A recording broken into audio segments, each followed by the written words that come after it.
Allah melimpahkan begitu banyaknya rezeki kepada kita.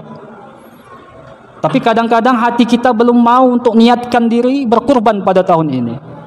Mungkin kalau Allah sikitkan rezeki kita, baru kita ingat kepada Allah, baru kita niat berkurban. Tapi ketika Allah berikan rezeki yang melimpah, justru kita tidak ingat kepada Allah untuk ibadah takarrub, mendekatkan diri kepada Allah Subhanahu wa taala.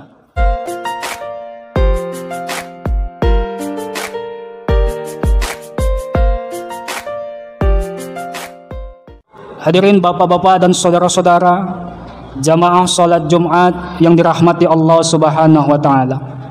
Dari 12 bulan yang Allah ciptakan, ada 4 bulan yang Allah haramkan, yang Allah sucikan.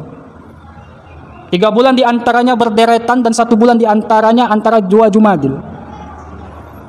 Dan salah satunya adalah bulan Zulqa'dah, yang insya Allah ketika amal ibadah kita di bulan Zulqa'dah ini kita maksimalkan di detik-detik penghujung bulan Zulqa'dah ini, maka mudah-mudahan amal ibadah kita diterima oleh Allah Subhanahu wa taala.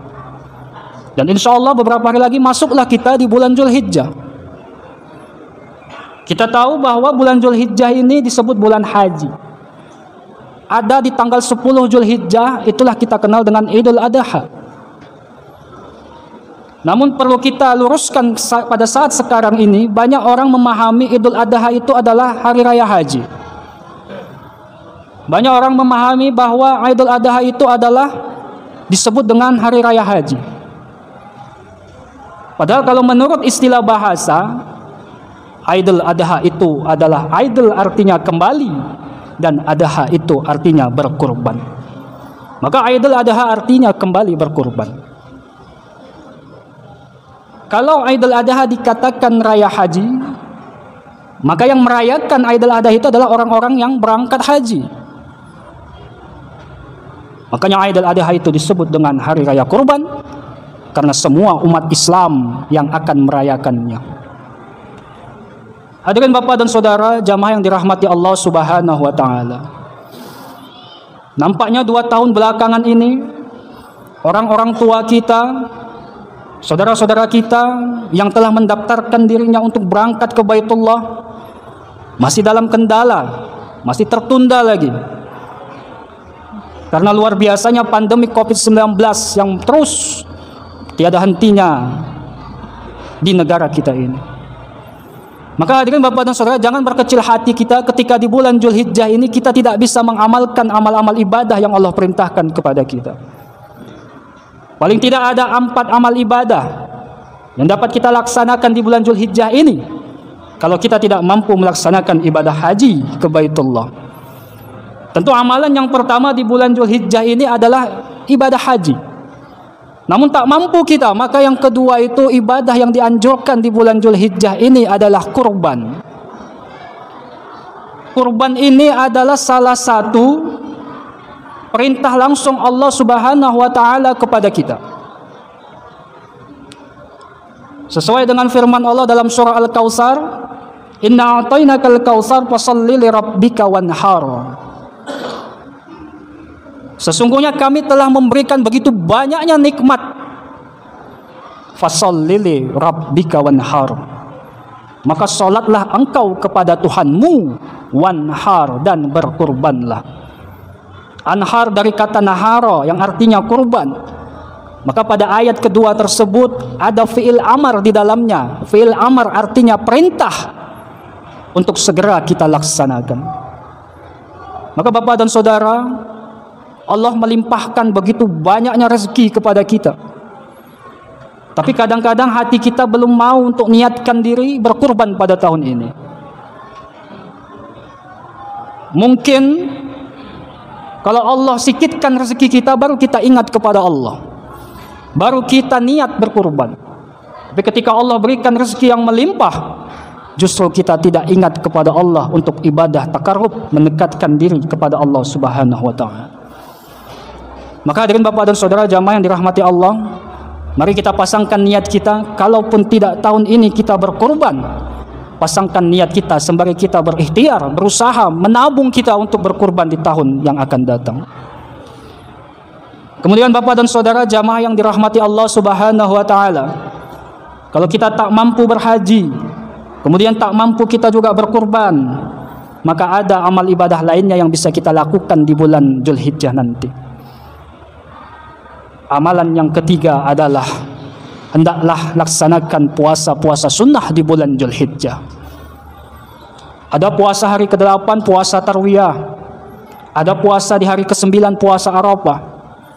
Kata Nabi, barang siapa yang melaksanakan puasa pada hari-hari itu, maka Allah akan ampunkan dosa-dosanya yang telah lalu. Kalau tak mampu juga kita berpuasa, karena terkendala kita, kesehatan kita, karena usia kita sudah lanjut usia, tak mampu kita menahan haus dan lapar, maka ada ibadah lainnya yang bisa kita lakukan, yaitu ibadah keempat di bulan Dzulhijjah, ialah melaksanakan salat Aidil Adha.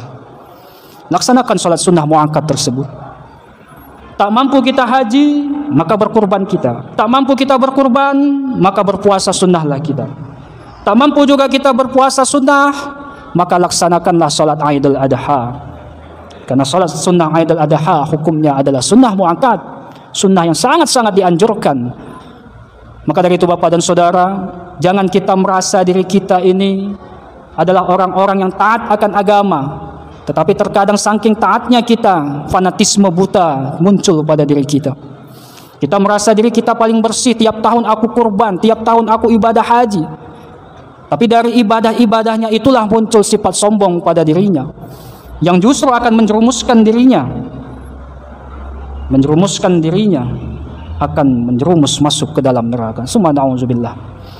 Maka dari itu Bapak dan Saudara, kesempatan Jumat yang mulia ini, ayo sama-sama kita amalkan ibadah kita, beribadah kita di bulan Dzulhijjah, manfaatkan di bulan haram ini.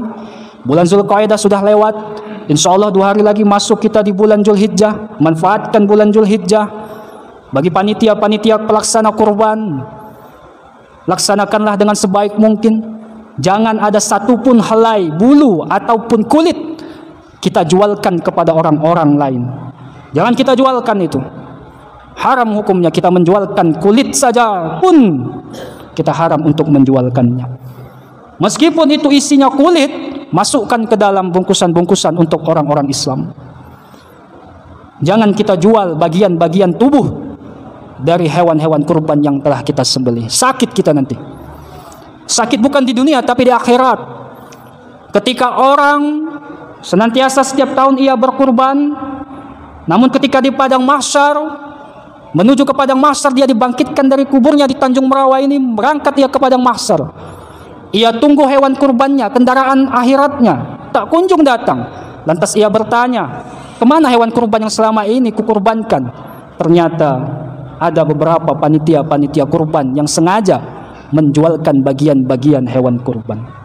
Nauzubillah. Oleh karena itu Bapak dan Saudara, momentum Jumat yang mulia ini, Jumat terakhir di bulan Dzulqa'dah, mari sama-sama kita mengintrospeksi diri kita ini, agar kita menjadi orang yang benar-benar bertakwa kepada Allah Subhanahu wa taala.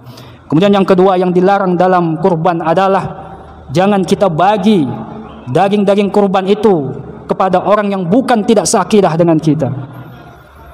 Ini adalah hari raya umat Islam, maka seluruh umat Islamlah yang merayakannya, yang menikmati daging kurbannya.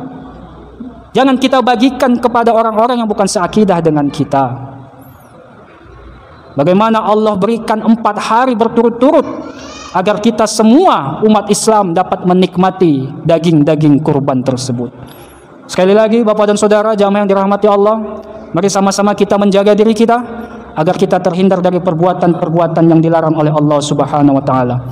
Mudah-mudahan ibadah kurban kita pada tahun ini menjadi ibadah yang benar-benar diterima oleh Allah Subhanahu wa taala, dan benar-benar kita dapat mampu bertakarub, mendekatkan diri kita kepada Allah Subhanahu wa taala.